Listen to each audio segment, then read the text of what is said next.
Laddie gazes out at the horizon from the deck of the ship as it rolls over the waves.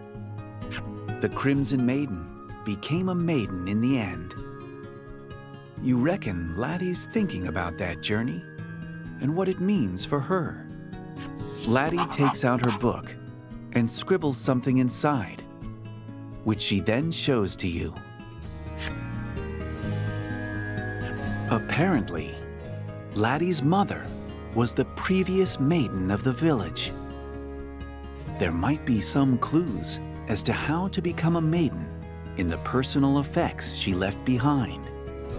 Her proposal is as big as her handwriting is small. You nod firmly and cut the rudder in the direction of Omega Isle.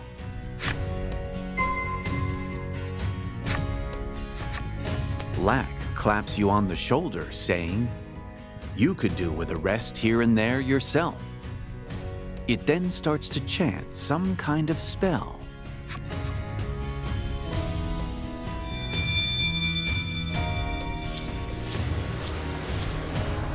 Lack casts a spell on the ship, and suddenly the sails unfurl and the wheel begins to turn without any assistance. It explains that your ship can now travel to any island you've already visited on its own. You've never seen Lack look so smug with itself, and that's saying something.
You find yourselves back in the village Laddie had hitherto refused to return to. Her grip on the Crimson Maiden's relic tightens. Her face is taut and determined. Laddie sets foot in the village, not even bothering to have Lack transform her face with its shape-shifting magic.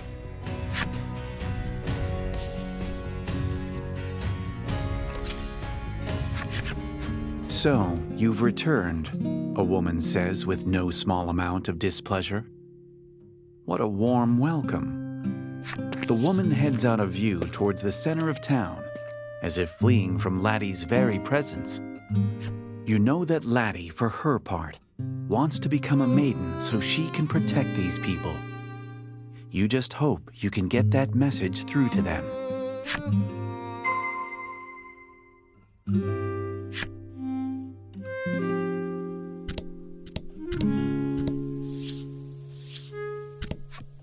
You begin introducing Laddie, only to be rudely interrupted. "I'm busy," the old man snaps.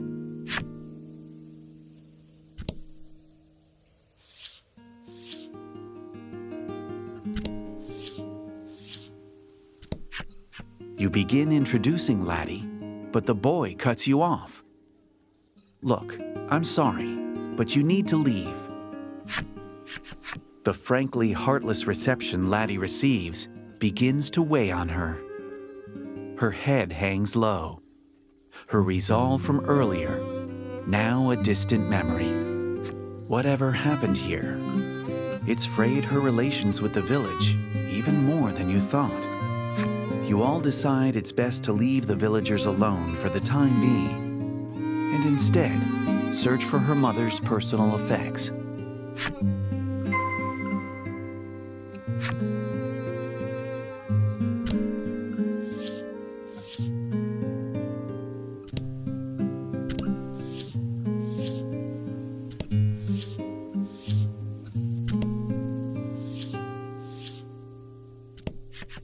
Laddie leads you to her home, which turns out to be the home of Mayor Grief.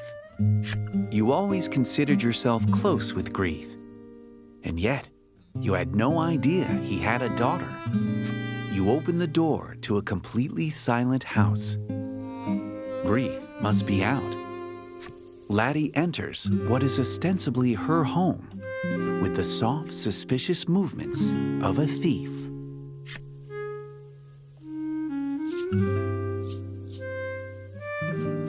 You step into Grief's room. Sunbeams from the window play across an immaculately organized desk and tidy bookshelf.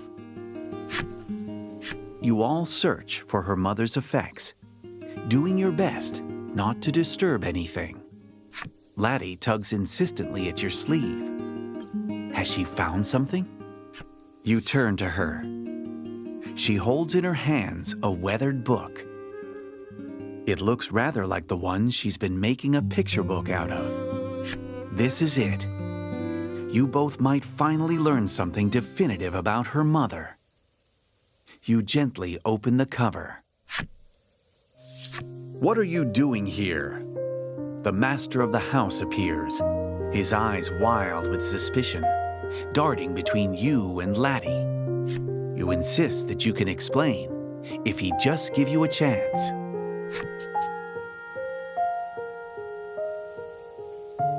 He roars, clearly not willing to give you that chance.